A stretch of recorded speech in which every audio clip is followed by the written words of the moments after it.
Bienvenue dans cette nouvelle vidéo. Aujourd'hui je vous retrouve pour vous faire la petite vidéo sur mes meilleures lectures du premier trimestre de l'année 2024. C'est une vidéo que je faisais déjà l'année dernière, essayer de vous faire un petit récap de mes meilleures lectures tous les trimestres à peu près. Et là on est déjà au mois d'avril, donc il fallait déjà que je prépare cette vidéo, c'est passé vraiment super vite depuis le début d'année. Alors, contrairement aux années précédentes, enfin je sais pas si j'avais fait en 2022 également, mais en 2023, là j'ai pas forcément de gros coups de cœur, vraiment de livres où je vous dirais absolument faut le lire. Bon, il y a quand même un titre ou deux qui se détachent un peu du lot. Il y a vraiment des lectures avec lesquelles j'ai passé un très bon moment et j'ai sorti également des mentions spéciales parce que pas mal de lectures où je me suis dit mais oui c'était chouette, j'ai passé un bon moment, je les ai bien aimées, mais comme je vous l'ai dit récemment dans une vidéo, j'ai eu vraiment du mal à trouver un gros coup de cœur depuis le début d'année. Vraiment que ça va changer et peut-être que pour la prochaine vidéo, pour le deuxième trimestre de l'année 2024, je vous dirai bah ça c'est des gros coups de cœur. J'espère, je croise vraiment les doigts pour que ça arrive. Donc là aujourd'hui je voulais vous montrer en tout cas tous les livres que j'ai vraiment beaucoup aimés depuis le début d'année. Alors il y a un peu de tout, il y a de la fantasy, il y a de la romantasy, il y a de la romance contemporaine, il y a vraiment pas mal de choses. Également deux séries de graphiques que je voulais vous représenter ici. Donc on va y aller parce que j'ai quand même pas mal de petites choses à vous montrer. Alors je vais peut-être commencer rapidement avec les graphiques puisque j'ai que deux séries à vous présenter. Alors deux séries que j'ai quand même un peu binge-read depuis le début d'année parce qu'il y avait pas mal de tomes de ces séries qui étaient déjà sortis. Notamment la petite série de manga Ton visage au clair de lune de Mika Yamamori qui est sortie chez Pika. On est ici dans de la romance contemporaine, un petit shoujo et c'était tellement cute. En gros on a deux personnages qui vont se rencontrer au lycée, deux personnages qui se font tous les deux appeler Prince, une jeune fille et un jeune garçon. On va suivre un petit peu la relation entre les deux qui va évoluer. Il y a pas mal de thématiques qui sont abordées dans le roman qui sont vraiment très chouettes et vraiment c'était tellement cute, tellement bienveillant, c'est un petit bonbon en fait cette série, j'ai vraiment adoré les personnages. Je trouve les dessins extrêmement jolis aussi, donc je peux que vous conseiller cette série si jamais vous lisez des shoujo parce que ça se dévore. Et là il y a déjà 6 tomes de disponibles et j'ai vu que le 7e tome était annoncé pour cet été, donc si jamais ça vous intéresse n'hésitez pas parce que gros coup de cœur pour cette série de shoujo. Je vous en dis pas plus parce que vraiment c'est le début de relation, la découverte des sentiments l'un envers l'autre. C'est vraiment une romance adolescente assez, peut-être assez basique, mais en même temps je trouve que elle se détache quand même des autres romances et des autres shoujo que j'ai pu lire. Donc je vous conseille vraiment beaucoup cette série parce que je l'ai adorée. La deuxième série de graphiques que je voulais vous montrer ici, c'est une série de manhwa. Je vous l'ai présenté il n'y a pas si longtemps que ça sur la chaîne. C'est Seule la mort attend la vilaine de Suol, histoire originale de Kwon Gyang-eul. C'est sorti aux éditions Kotun et c'est un manhwa. Donc ici c'est un graphique en couleur qui se lit dans le même sens que qu'on lit nos romans à nous, hein, c'est pas comme les mangas. Vraiment, le gros point positif, les graphismes. J'adore les graphismes, je trouve ça vraiment beaucoup trop beau. L'héroïne vraiment est trop bien faite, les couleurs sont magnifiques, tous les autres personnages aussi. Et en plus, l'histoire est vraiment très chouette parce qu'en gros, on va suivre une héroïne qui, à un beau soir, va s'amuser sur le nouveau jeu mobile à la mode. Et elle va finir par lancer le mode hard, où dans le mode hard, en fait, vous suivez la vilaine de l'histoire, vous suivez pas la protagoniste de base, et elle va finir par être propulsée dans ce jeu, et elle va se réveiller dans le corps de la vilaine, et elle va juste devoir survivre, parce qu'il y a plusieurs personnes qui vont graviter autour d'elle, avec lesquelles elle va devoir augmenter un pourcentage d'affinité pour ne pas mourir.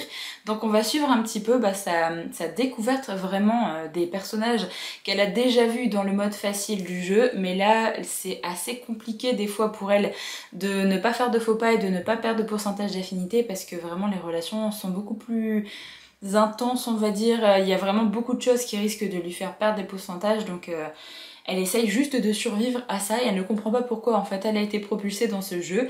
Et nous on va découvrir vraiment tous les personnages qui entourent le personnage de la vilaine. Et se met vraiment à la place de notre héroïne où elle va se dire bah ça je l'ai vu vite fait dans le mode facile mais il y a plein de choses en fait que je vois pas parce que c'était vraiment juste pour le mode hard. Donc elle va découvrir des personnages hauts en couleur, vraiment des personnages hyper charismatiques et il y a des petits love interest qui vont traîner dans les parages et c'est vraiment trop bien.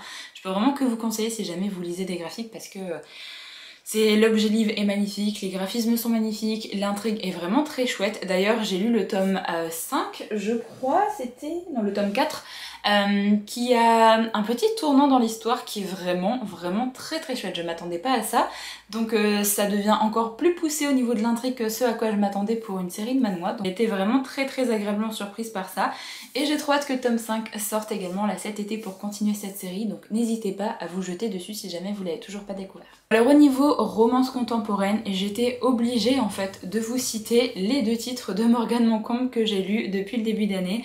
Donc le 2e tome de sa série Season qui est Un hiver pour te résister, et le 3e tome qui est Un printemps pour te succomber.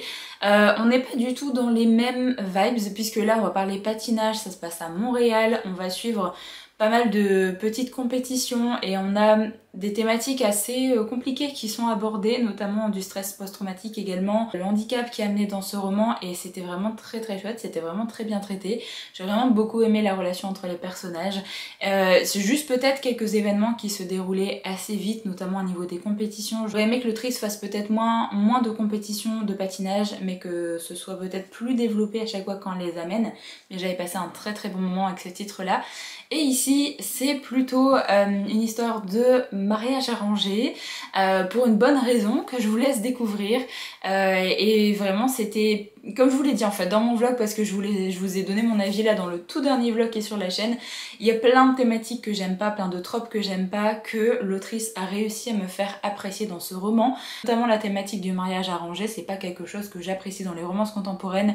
Dans les histoires de fantaisie et d'imaginaire, pourquoi pas, mais dans les romances contemporaines, c'est pas trop mon truc, vraiment. Également d'autres thématiques également par rapport au travail par exemple de Camille, qui est notre personnage masculin, qui travaille dans le milieu de la nuit, qui m'attire pas forcément non plus. Enfin, pas mal de thématiques vraiment qui pas forcément qui me rebutent, mais qui me touchent pas forcément pour des romances contemporaines. L'autrice a vraiment réussi à me faire apprécier ce roman. Vraiment ce livre-là, je peux dire clairement que c'est un petit coup de cœur. C'est pas un gros coup de cœur de tous les temps, mais j'ai vraiment adoré cette lecture et je l'ai même préférée à ce titre-là pour vous dire. Donc n'hésitez pas à vous pencher sur sa série Season, parce que même le premier tome qui était sur l'automne était vraiment très chouette à découvrir.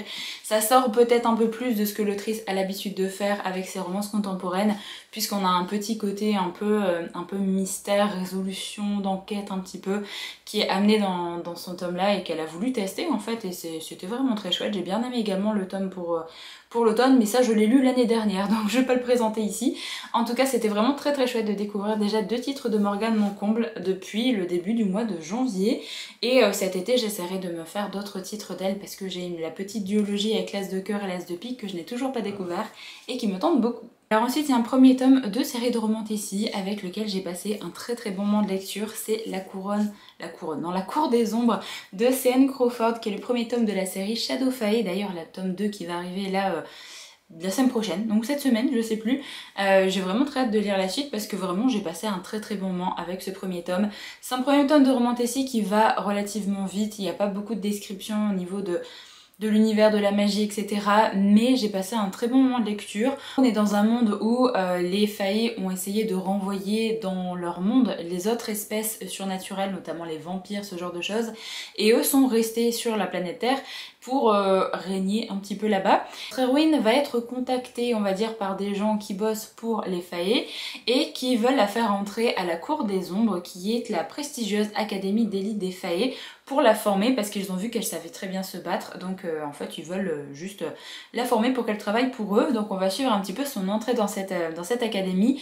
Mais elle va aller là-bas pour essayer de voler quelque chose qui est la clé des mondes, puisque l'une de ses meilleures amies a été capturée, et donc elle va devoir trouver cette clé pour donner à son ravisseur, pour essayer de libérer son amie. Donc elle va là-bas avec vraiment une idée derrière la tête, et il y a une petite romance qui va arriver entre 2 personnages. J'ai pas trop envie de vous dire quoi que ce soit sur le personnage, le love interest masculin, parce qu'il est assez particulier, et j'ai trouvé que l'autrice arrivait à nous faire apprécier ce personnage alors que il ne parle quasiment pas. Je vous laisse découvrir un peu pourquoi, et j'ai vraiment beaucoup aimé en fait la relation entre les deux qui va évoluer, et j'ai vraiment trop hâte de lire la suite. J'ai passé un très bon moment de lecture avec ce premier tome, donc Oui, on parle de failles encore, mais c'était vraiment très chouette. Je trouve que ça partait pas trop dans le cliché des failles. Je suis vraiment très curieuse de lire la suite, donc vraiment très belle découverte avec ce premier tome de Romantessi. Et en continuant dans la Romantessi, j'ai également lu une suite de série qui est Ses fils infinis de Tahereh Mafi, qui est le deuxième tome de la série Ce Royaume Tissé. J'avais vraiment beaucoup aimé le premier tome. Et là j'ai été très contente de continuer cette suite de série puisque on va découvrir d'autres aspects de cet univers, on va découvrir un autre personnage et c'est ça qui m'a fait apprécier ce tome 2 parce que j'ai beaucoup aimé découvrir un personnage en particulier qu'on voit que à la fin du premier tome et vraiment très rapidement et on a un petit peu plus d'infos sur lui, sur son peuple et sur pourquoi il a fait telle ou telle chose. En soi, l'histoire n'est pas très développée, le world building n'est pas très développé, c'est vraiment une série de fantasy et de romantessi qui est basée sur les personnages et sur la relation entre les personnages. Vraiment, j'arrêtais pas de le dire quand je vous parlais de mon avis du tome 1 et de mon avis du tome 2, faut pas vous attendre à beaucoup de péripéties, il y en a pas du tout dans cette série, enfin pas du tout. Il se passe des choses, mais le rythme est très lent et c'est vraiment l'écriture, l'ambiance et les personnages que l'autrice met vraiment le plus en avant. Et moi j'ai adoré, vraiment, j'ai vraiment adoré ce tome 2, ça s'est lu tout seul vraiment. J'aime beaucoup la plume de l'autrice, j'aime vraiment beaucoup comment elle décrit un peu ses personnages et notamment le personnage qu'on rencontre dans ce tome 2. Donc j'ai vraiment très hâte d'avoir le tome 3 et cette fin de trilogie. Alors il me semble que quelqu'un m'a dit qu'il allait avoir plus que 3 tomes dans cette série. Mais je crois que le tome 3 finit quand même l'histoire principale. Alors il y a peut-être d'autres tomes qui vont se passer dans le même univers, mais il me semble que le tome 3 finit l'histoire qu'on connaît nous. Si je dis pas de bêtises, si jamais vous avez d'autres infos, n'hésitez pas à me dire ça dans les commentaires, mais il me semble bien que le tome 3 finit l'histoire avec les personnages qu'on connaît, mais après peut-être qu'il y aura une autre série dans le même univers. En tout cas ce serait cool parce que j'aime bien. Donc moi je serais plutôt contente d'avoir encore plus de titres dans cet univers là.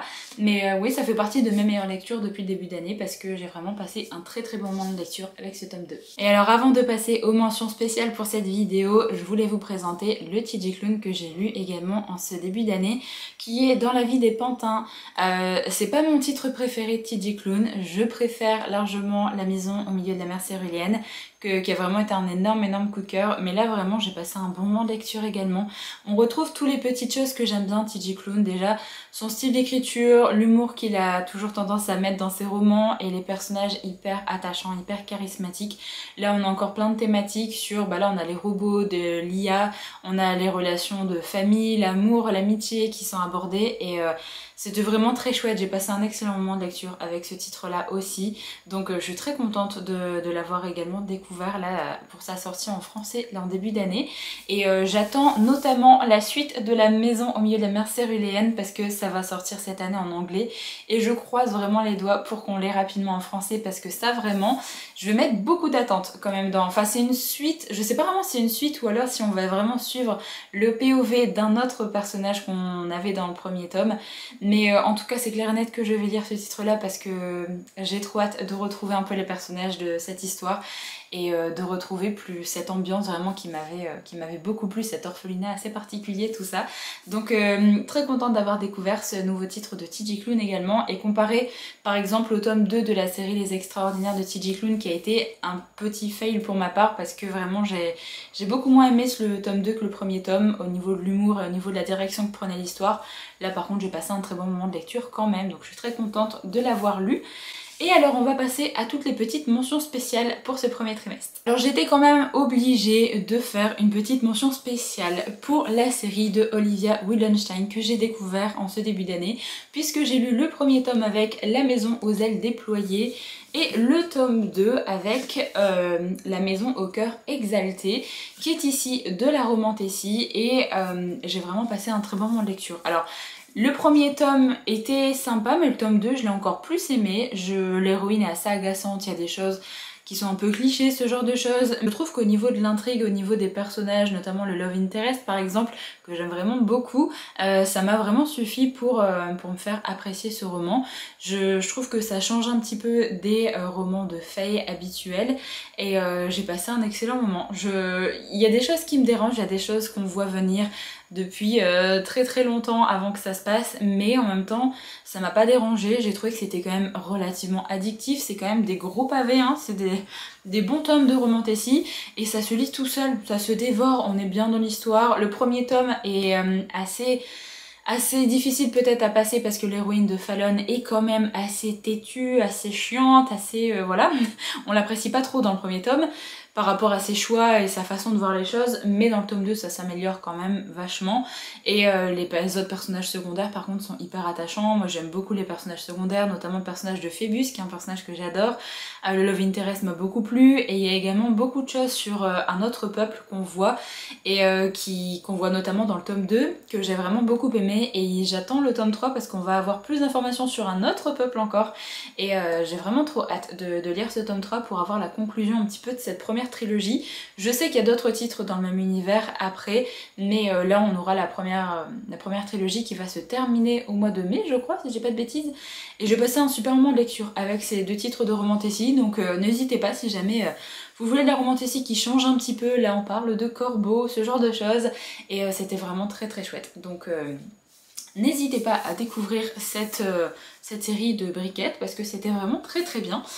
Et ensuite j'ai avancé dans la série Les Liens du Destin. Alors j'ai le premier tome et le tome 2 depuis le début d'année. Le premier tome ne se trouve pas ici parce qu'il y avait trop de choses qui m'avaient dérangée. L'histoire et l'entrée dans l'univers se font de façon beaucoup trop rapide et j'avais vraiment eu du mal avec le style d'écriture de l'autrice.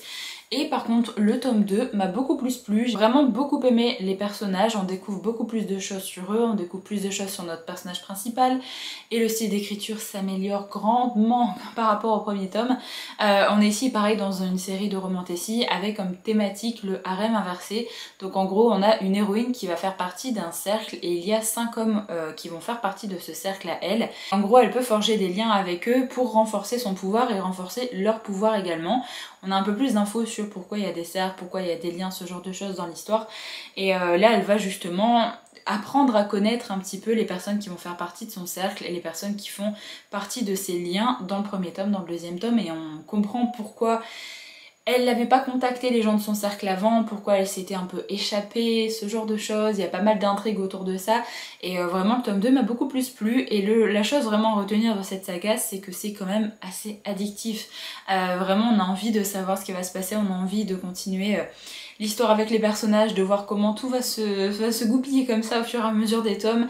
Donc pareil, je lirai le tome 3 avec plaisir parce que le tome 2 a été vraiment une meilleure lecture que le premier tome. J'ai vraiment voulu me prendre le tome 2 assez rapidement et le lire assez rapidement parce que le premier tome m'avait pas laissé vraiment un très très bon ressenti à la fin, mais en même temps j'avais vu de bons avis sur le reste de la série, donc je me suis dit que comme il y a beaucoup de séries où le premier tome des fois je le trouve un peu bof et la suite est vraiment mieux, j'avais envie de voir si le tome 2 pouvait être mieux, et au final c'est le cas, et au final je vais continuer cette série de romantasy, donc je suis très contente d'avoir lu le tome 2 et je vais lire le tome 3 peut-être ce mois-ci, si jamais j'ai le temps de me le caser.